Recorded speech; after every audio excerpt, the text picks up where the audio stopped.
Thank you. Let's get this here. All right. Thank you very much for having me. This is the first time I've ever spoken at a TED conference. So, you guys have the good taste of inviting me. I never passed anybody else's standard to be invited. So I'm flattered. And perhaps we can make a little history today, right? So a little bit about my background. I worked for Apple from 1983 to 1987. I was Apple's software evangelist. My job was to convince people to write Macintosh software. How many of you use Macs in this audience? I love to see that. Yeah. And the rest of you, what? You're oppressed? I mean, what? So I worked for Apple. I started some software companies. I became a writer and a speaker. I returned to Apple as Apple's chief evangelist. This is in the 1995 time frame. And I had a great time with Apple. Not very long ago, as we all know, Steve Jobs passed away. And I worked for him twice. I'm one of the few people who survived working for him twice. And he had a monumental effect on my life, as well as really the Valley and probably the world. I mean, truly the world. I think you'd have to rank him with Walt Disney and Edison and Steve Jobs. I mean, those are truly visionaries. You'll hear lots of people throw the V word around, and there are, I think, in my estimation, only 3 people who qualify, and that would be Edison, Disney, and Jobs. So I created this presentation right after he passed away because I wanted to get on paper, get onto PowerPoint, get into the world, what I personally learned from Steve Jobs. I'm not sure he intended to teach me this, but this is what I learned from Steve Jobs. And so I would like his memory to live on forever and forever to influence people. So the first thing that I learned from Steve Jobs is that experts pretty much are clueless. This is a very important lesson for you because there's a temptation to default to, shall I say, older people, people with big titles, people who have declared themselves experts. And if there's anything that Apple has proven is that the experts are often wrong. And so as you go through your life and you start your companies and you start your careers and you try to change the world, I want you to learn to ignore experts. This may be contrary to what you've been taught, but experts usually define things within sort of established limits, and I think you should break those limits. So I view what I call bozosity. I view bozosity as somewhat like the flu, where it can be something that you can be inoculated to.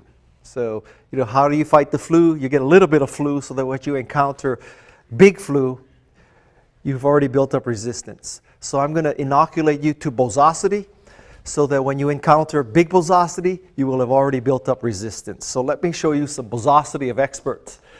First thing, 1943, Thomas Watson, chairman of IBM, says there is a world market for maybe 5 computers. I have 5 Macintoshes in my house. I have all the computers he anticipated in the world. If you were Steve Jobs or Steve Wozniak or Bill Gates and you listen to this, where would we be today? Next example. This telephone has too many shortcomings to be seriously considered as a means of communication. The device is inherently of no value to us. Western Union memo, 1876. Oops! Western Union should be PayPal today. It's not. It's very hard to go from telegraph to internet if you write off telephone in the middle. You know what I'm saying? It's just too big a chasm to cross. The last example is from our friends at DEC. Ken Olsen, founder of DEC, great company, great entrepreneur. There is no reason why anyone would want a computer in their home. If you wanted to run something at home, you would just have to instead go back to your office and run a DEC mini computer. 3 examples of bozosity, and not from total people that you wouldn't expect. These are all people you would expect. Founder of IBM, founder of DEC, Western Union, hugely successful company back then. You need to learn to ignore experts. Next thing you need to do is you have to understand that customers cannot tell you what they need. They could tell you that I want bigger, faster, cheaper, status quo. That's what they usually will tell you. You really can't ask them about a revolution because they can only define things, they can only describe things in terms of products or services that they already have. Bigger, faster, cheaper, status quo. If you truly want to change the world, you need to ignore your customers. And you need to jump curves. Let's talk about this. This is the Macintosh 128K. I promise you, nobody in the world was asking for this computer in 1984.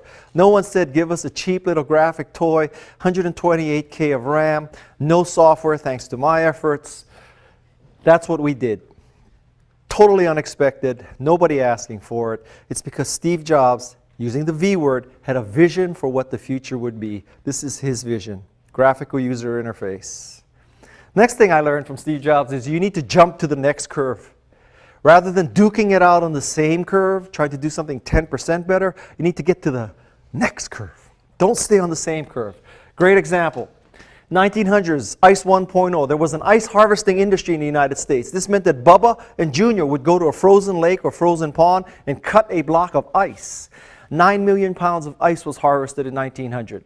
Ice 2.0. Ice 2.0 was the ice factory. Now you froze water, any city, any time of year. Major breakthrough. So much better. Didn't have to be a cold city, didn't have to be a cold time of year. Ice 3.0, the refrigerator curve. Now it wasn't about an ice factory with the Iceman delivering ice to your house.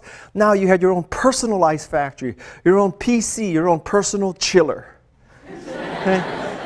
The great innovation occurs when you not stay on the same curve.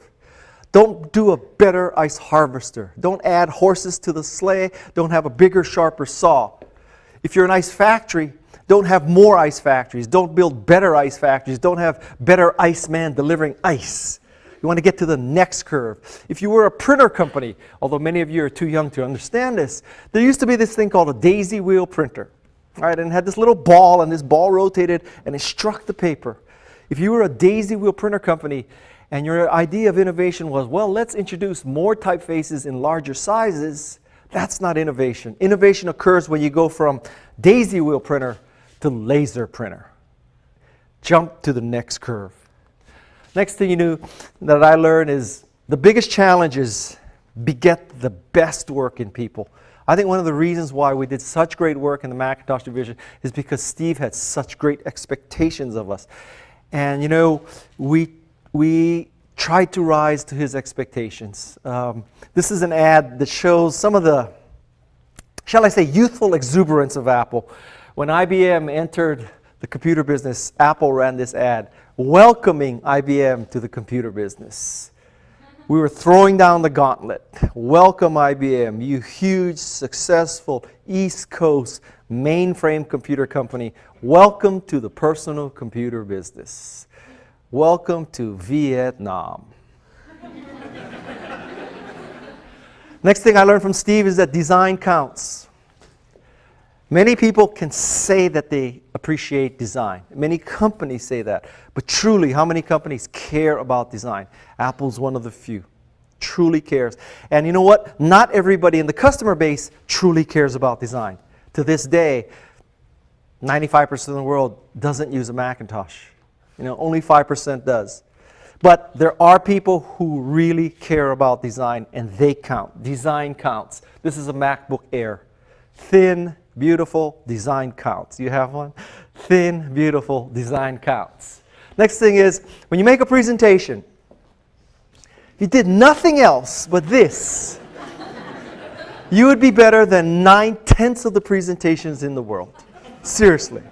Seriously, just do this. I'll show you a typical Steve Jobs slide. What a great slide. Big graphic, the best Windows app ever written, iTunes. It's a typical Steve Jobs slide.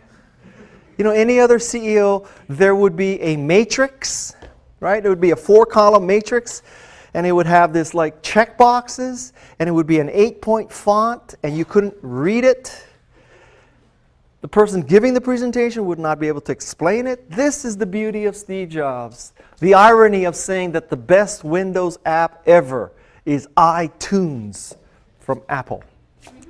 showing the logo of Windows.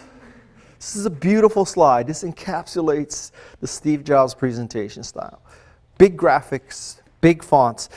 The ideal font size, just for you to know, I give you a rule of thumb. The rule of thumb is find out who the oldest person is in the audience, divide his or her age by 2. Okay? So if you're talking to people who are 60 years old, probably it's 30 points. 50 years old, 25 points. Someday you may be pitching to a really young VC. Let's say the VC is 16 years old. At that point, God bless you, use the 8-point font. But until that time, big fonts, big fonts. The beauty of a big font is it makes it so that you cannot put a lot of text on your presentation. You don't want a lot of text. Because if you put a lot of text, you'll read the text, and if you read the text, your audience will be lost. Your audience will be lost because they are going to say to themselves, this bozo is reading the slide verbatim. I can read silently to myself faster than this bozo can read it orally to me. So I will just read ahead, and you will lose your audience. Big font, big graphics. Next thing, changing your mind is truly a sign of intelligence. You may think that you should formulate this great thought, you should use these analytical skills, you should come to this great conclusion, and by golly, you're going to stick to this conclusion because you know you're right and you believe. And I think what Apple has proven time and time again is that if you change your mind, if you change the way you do things in response to how customers actually consider you or treat you or accept you, it is a sign of intelligence and it will lead to success. I'll give you an example. Believe it or not, when the iPhone first came out, this was the press release that basically said the Apple perspective on apps. Our innovative approach using Web 2.0 based standards lets developers create amazing new applications while keeping the iPhone secure and reliable. Steve Jobs said this in June of 2007. Let me translate this for you. This is Apple speak for there will be no independent apps on the iPhone. What you have to do is use the Safari engine. That's what that translates to. And in the beauty of Steve Jobs is that he was saying, we're doing this as a favor to you because we want you to be secure and reliable. Okay? Fast forward 1 year. Headline of the next Apple press release about the iPhone development environment. Apple executives to showcase Mac OS X Leopard and OS X iPhone development platforms at WWDC 2008 keynote. A year later, they were highlighting the fact that now you can develop independent apps for iPhone. They have gone from a world where you have to use Safari to we're going to show you how to use independent apps. Of course, that's the right way. That's what we always intended. This is a sign of great intelligence. They were able to completely flip-flop. And you know what? Nobody pointed out this complete reversal. The press loved it when they said, oh, reliable and secure in 2007. And then the press loved it in 2008 when it said, you can ship any app, you can create any app. Goes back to point one, experts are clueless. Next thing I learned from Steve Jobs is value is not the same as price. I don't think there's anybody who ever bought a piece of Apple equipment because it had the lowest price. Trust me when I tell you that. Having said that, value is not the same as price because value incorporates other qualities such as coolness, such as ease of use, ease of training, ease of translation, ease of adaptation, ease of adoption. And what Apple has shown to me is that it's not necessarily the case that you have to have the lowest price. You have to have the best value. Apple did a great series of ads about this, where it said, you know, this is the Mac guy over here, this is the PC guy over here, And the PC guy has to hold a bake sale because he needs to get more money so that he can fix Vista. Because Vista was too hard to use. So what's the better value? The Macintosh that doesn't need to be fixed, or Vista that needed to be fixed because it was so hard to use, so difficult to implement for an IT infrastructure company. Value is not the same as price. Next thing I learned is that A players hire A+ players. Actually, Steve's theory was A players hire A players. That is, A players hire people as good as them. I would slightly change his theory. My theory is that A players hire people better than them, not just equal to them. The problem is if you hire B players, the B players who are insecure, who don't want to be shown up by people better than they are, B players hire C players. And then C players hire D players. And then D players hire E players. And pretty soon you have Z players. This is what's called the bozo explosion. You need to fight the bozo explosion. A players hire A+ players. When you are in the position of hiring, hire people who are better than you. That's what makes great companies. This is a picture of the people. I'm sorry, but the way this lighting works in this room, it's very difficult to see the face. This is 5 years ago, the reunion of the Macintosh division. And I'll tell you, I consider it an honor to have worked with this group. It was the most fun, the most stimulating group I've ever worked with. It was like basically being paid to go to Disneyland every day. It was a great time. A+ players. Next thing I learned is that real CEOs can do demos. They don't hand it off to their VP of engineering. They don't hand it off to their VP of sales. The CEO can do the demo. Steve Jobs proved that. This is a picture of Steve Jobs inserting a Macintosh 128K floppy into the first Macintosh that was shown publicly at De Anza College. Steve Jobs could demo. Great CEOs can demo. Because to be a good demonstrator of your product or service, you truly have to understand the product or service. You truly have to understand how it works. You also have to understand your audience. So if you ever start a company, if you ever start a tech company, if you're the CEO, you should be able to demo your software, demo your website. You don't abdicate this to other people. Next thing I learned is that real entrepreneurs ship.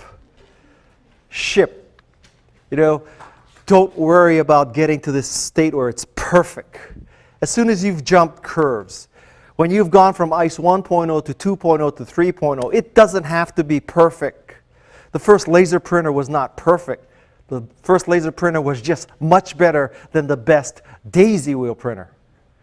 You don't have to be perfect. You have to ship. This is a picture, anti-example. This is a picture of an Altos from Xerox PARC. Arguably, Xerox PARC had many of the concepts for Macintosh figured out before Macintosh.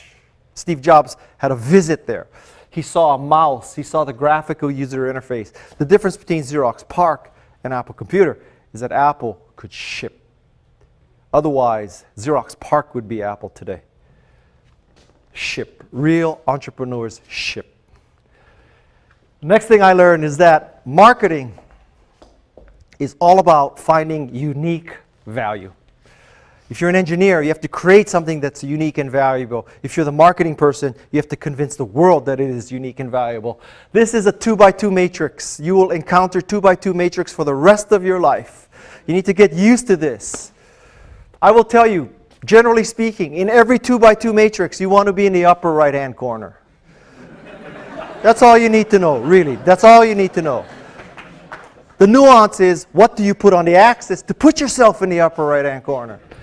Uniqueness on the vertical axis, value on the horizontal axis. If you are here, you've created something valuable but not unique. You have to always fight on price because you have better sameness. If you're up there, you've created something, only you have done it, but it is not valuable. In that corner, you are just plain stupid. In this corner, you have created something that's not valuable and not unique. It's because stupid people like me have funded you to do the same stupid thing that's not useful. The upper right-hand corner is where you want to be. You have a unique product or service that is of great value. And the last thing that I learned from Steve Jobs is that some things need to be believed to be seen. Usually you hear this saying the opposite way. Some things need to be seen to be believed. But really in life, if you want to change the world, you have to believe in things before you see them. You have to believe in a Macintosh before you'd see it as a reality. You have to believe in an iPod, an iPhone, and an iPad. And in all this technology, you, your teams, your customers have to believe in it before they will truly see it. And if you do these things, and you take these messages to heart, these lessons to heart, you will change the world. The top 12 lessons of Steve Jobs. Thank you very much. Thank you very much.